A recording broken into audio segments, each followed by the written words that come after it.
Okay, Jen.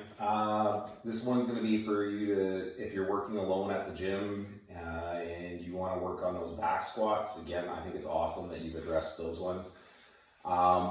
This is kind of one I help some athletes work if they're ever trying to build to a single heavy, and it's one that I've learned through Bergener Strength Cycles, and it's one that you can play with if you want. I know the gym you've got some awesome qualified trainers.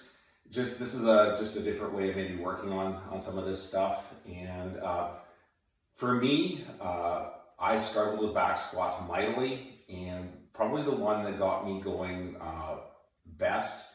And it's just about training your brain to know that we're engaging the right muscles. Okay, so I've got a very light barbell here, and what I've got set up behind me is a bench. What we want to make sure is that we have a bench or a box that when we get to squat depth, we know that that hip crease is at least below the knees. Ideally, we would have something a little lower.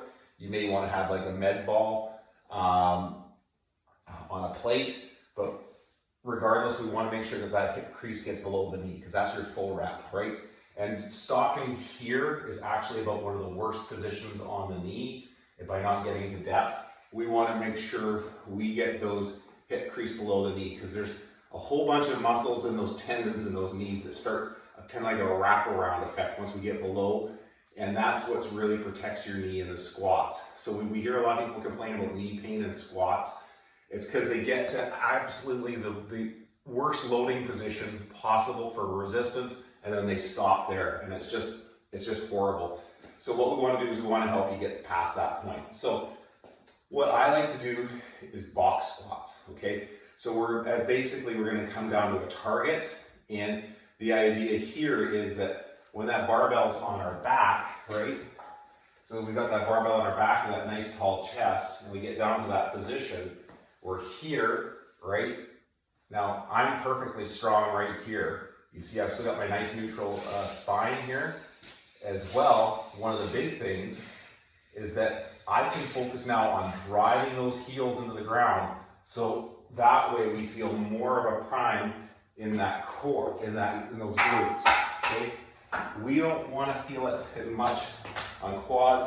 We want to get that posterior chain engaged. So one of those things we can do is almost like lifting your feet, right? And think about driving with those heels. So we're pushing out of that floor position when we're coming out of that back squat, right? All too often, right?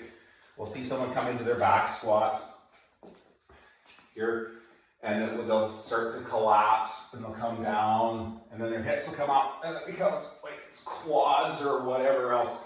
We want to try to connect all that. So we want to make sure when we're doing those box squats, we're here, and we can drive out of the bottom there.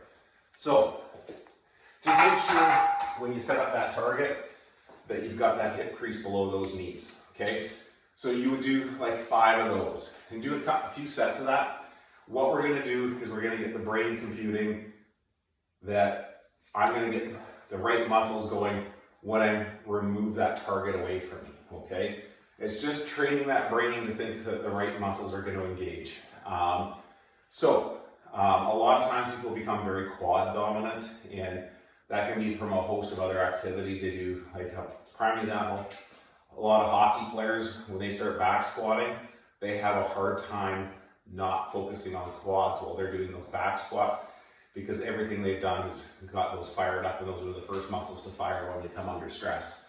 So how it would work, you do a few warm-up sets of those box squats, get your glutes talking to your brain, and then we would move into what we call squat waves. So we would start out with 3, kind of in that 60-65% of what your heavy back squat is. And I know that's going to be difficult to start because you're just kind of getting going with these back squats, so you don't know your true percentages of that.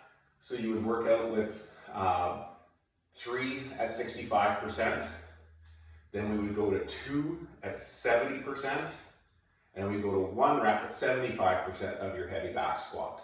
Then we're going to back up, and we're going to go 3 reps at 70%, 2 at 75, and then 1 at 80%. So you can see how we're just kind of gradually increasing the load, and then we can work with some singles, okay?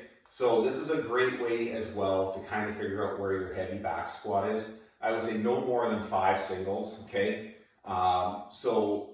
And for time, you probably want to give yourself about 1.5 minutes, 2 minutes of rest in between each set. Seems like a long time, but we want you to build kind of to a heavy with your back squat and using that, okay? Not looking for you to set your all-time best. If it feels good, run with it. This is just one of those ones that you can do at the gym and that can maybe help you with some of your back squats, okay? Have fun with it.